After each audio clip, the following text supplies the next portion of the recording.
ሰላም የተከበራችሁ የኢትዮ WWE ቤተሰቦች፣ ያው በየሳምንቱ አዳዲስ ነገር መፈጠሩ አይቀርም። እናም በየቀኑ በአዳዲስ መረጃዎችና በአዳዲስ ቪዲዮዎች እንገናኛለን። እንደተለመደው ከእናንተ የሚጠበቀው ቪዲዮ ላይክ እንዲሁም ለጉዞአችን ተጨማሪ አቅም እንዲሆነን ሰብስክራይብ እያደረጋችሁ ለብዙሃን ተደራሽ እንደሆነ ደግሞ ሼር ማድረግ እንዳትረሱ። በመንዴይ ናይት ራው ላይ ብዙ ክስተቶች ተፈጥረዋል። ከዛ ውስጥ ዋናው የሚባለውን ላድርሳችሁ። ፖል ሄይመን ስለ ሴዝ ሮለንስ ምን አለ? ብሮን ብሬከርስ ምን ታቅዶለታል? በአጠቃላይ ዘ ቪዥኖች በቀጣይ ምን አስበዋል? ስለ ሴዝ ሮለንስስ ምን አዲስ ነገር አለ የሚለውን ሁሉ መረጃ ማደርሳችሁ ይሆናል። ከመሸጋገሪያዎች በኋላ ተመልሰን ስንገናኝ በመረጃዎች ይመለሳሉ። ባለፈው መንዴይ ናይት ራው ላይ ዘ ቪዥኖች ሴዝ ሮለንስን የከዱበት ሁኔታ ተመልክተናል። እናም ፖል ሄይመን በዚህኛው መንዴይ ናይት ራው ላይ ለሱ ምላሹን ይዞ ቀርቧል። የሴዝ ሮለንስን ስራ የምናውቀው ነው። ከዚህ በፊት ዘ ሺልድ ላይም የሰራውን እናውቃለን። እናም ለዚህ ሁሉ ነገር ፖል ሄይመን ምላሽ ይሰጣል። ደጋፊው በዚህን ጊዜ ሴዝ ላይ የፈጸሙትን ስለሚያውቅ በጩኸት ነበር የተቀበላቸው። ይህ ሁሉ ጩኸት ለምን እንደሆነ ይገባኛል ሲል ይናገራል። አይቼዋለሁ፣ ምክንያቱም ሴዝ ለዘ ቪዥን ቲሙ ምንም አይነት ጥቅም መስጠት አይችልም። ሮማን ሬንዝን ሲኤም ፓንክንም የከዳኋቸው ለሴዝ አይደለም፣ ምክንያቱም ብሮን ብሬከር የወደፊት የWWE ፊውቸር እንደሆነ ስለማውቅ ነው ይላል። ይህም ማለት ከሲኤም ፓንክ ጋር ፌቨር እያለ ራሱ ሮማን ሬንዝን በከብዳው ወቅት ከብሮን ብሬከር ጋር የታቀደላቸው አላማ ነበር ማለት ነው። ሮማን ሬንዝን ሲኤም ፓንክን ያ ሁሉ መንገድ አፋልሞ ራሱ ሜኒያ ላይ ራሱ ያንን ስራ የሰራውት ለብሮን ብሬከር ብዬ ነው ሲል ተናግሯል። ሲቀጥልም ብሮን ብሬከር ከሴዝ እንደሚሻል ይናገራል። ከልቤ አምናለሁ። ብሮን ሰሪድ ከሮመን ይሻላል፣ ይበልጣል። ይህን ስለማውቅ ነው ፐርዝ አውስትራሊያ ላይ ሮማን ሬንዝን ባሸነፈበት ሁኔታ ላይ አስመልክቷቸዋል። ትራይብል ቲፍ ኦቨር ትራይብል ቺፍ ሲል ያስረዳል። በአጠቃላይ ፖል ሄይመን ይህን የቪዥን ቲም ሴዝ ሮለንስ መምራት አቅሙም እንደሌለው አስረግጦ ይናገራል። ሴዝ ሮለንስ ባሸነፈ ጊዜ እጆቹን ወደ ላይ ከፍ አድርጎ ወደ ራስሜኒያ ይጠቁማል፣ ወደ ፊውቸር።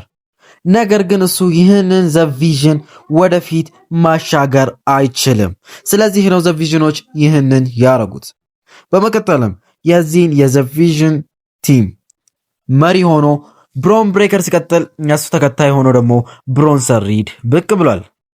በዛው መንዴይ ናይት ራው ላይ አደም ፒርስ ብሮን ብሬከርን የሴዝ ፍሪክን ሮለንስን WWE ወርልድ ሄቪዌት ታይትል እንዲያስረክብ አድርጎታል።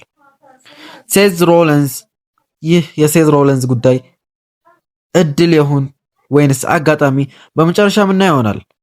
ብሮን ብሬከር እንዲመልስ ባስገደደው ጊዜ እባክህ ብሎ እንዲለምነው አደም ፒርስን አስገድዶት ነው ከዛ በኋላ የታይትሉን ለአደም ፒርስ መልሶ ያስረከበው። ከዛም በመቀጠል በዚህ ታይትል ዙሪያ ላይ ነምበር 1 ኮንቴንደር ማቹን ሲኤም ፓንክ እንዳሸነፈ የምናስታውሰው ነው። ሲኤም ፓንክ ቀጣይ ተጋጣሚውን ለማወቅ ባትል ሮያል ተዘጋጅቷል። የ2025 ሮያል ራምብል አሸናፊ የነበረው ጆን ሲናን የፋይናል ወይንም የሪታየርመንት ቱሩን ያበላሸበት ጄይ ኡሶ ድጋሚ የዚህን ባትል ሮያል አሸናፊ መሆን ችሏል። ድጋሚ የወርልድ ሄቪዌት ቻምፒየን የመሆን እድልንም አግኝቷል። በዛም ላይ በዛ ፊልሚያ ላይ ጄይ ኡሶ እና ጂሚ ኡሶ መካከልም የተፈጠረ ነገር አለ። እሱን በቀጣይ ቪዲዮ አብራርቼ ይዤላችሁ ምቀርብ ይሆናል። በዚህ መልኩ የፖል ሄይመን እና በአጠቃላይ የዘ ቪዥን ጉዳይ ያበቃል። ስለ ሴዝ አዳዲስ የወጡ መረጃዎች አሉ። ኦክቶበር 20 ጀምሮ ሴዝ ሮለንስ በአሁን ሰዓት ላይ በWWE ብዙ ጊዜ የሱን ከፍታ ወደ ላይ በሚወጣበት ሞመንቶች ላይ ጉዳቶች እያጋጠሙት ወደ ላይ እንዳይወጣ የፈለገውን ያህል እንዳያሳካ ያደረጉት ይገኛሉ።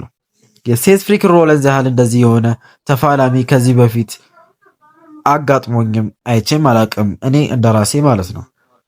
ብቻ እንዲህ ሆኖ ሴት ሮለንስ ድጋሚ ወይንም ለስቶሪ ላይን ተብሎ የሚደረግ ጉዳት ሳይሆን በሪስሊንግ ላይ ከፍተኛ ነው ጉዳት የደረሰበት በትክክለኛ ሁኔታ ማለት ነው። በዚህም ሰርጀሪ ተሰርቷል ሴት ሮለንስ። ስለዚህ መቼ ወደ WWE ወደ ሪንግ ይመለሳል የሚለው የተረጋገጠ መረጃ የለም። እኛም ልክ እንደ ኢትዮ WWE ቤተሰቦች ለሱ በአጭር ጊዜ ከጉዳቱ ሽሮ እንዲመለስ እንመኛለን። በአሁኑ ሰዓት ላይ በWWE እነ ሴዝ ሮለንስ፣ ሮመን ሬንዝ፣ ኮዲ ሮዝን የመሳሰሉ ናቸው ለWWE መልክ እንዲኖሩ ያደርጉት። ያለነሱ ማንም የለም ብዬ አስባለሁ። በቀጣይም ሳተርዴይ ናይት ሜን ኢቨንት ላይ ሲኤም ፓንክ ጄይ ኡሶን የወርልድ ሄቪዌት ሻምፒዮን የሚገጥም ይሆናል። ማን አሸንፍ ይሆን? ሳተርዴይ ናይት ሜን ኢቨንትስ ምላሹን ይዞ ብቅ የሚል ይሆናል። በአጠቃላይ ፖል ሄመን ስለ ሴዝ እና ስለ አጠቃላይ ስለ ቪዥን የተናገረው ሁኔታዎች እነዚህን ይመስሉ ነበር። እስከ ቪዲዮ መጨረሻ ስላዳመጣችሁ ከልብ የመነጨ ምስጋና እያቀረብኩኝ በቀጣይ በሌላ ቪዲዮ እስከምንገናኝ መልካም ጊዜ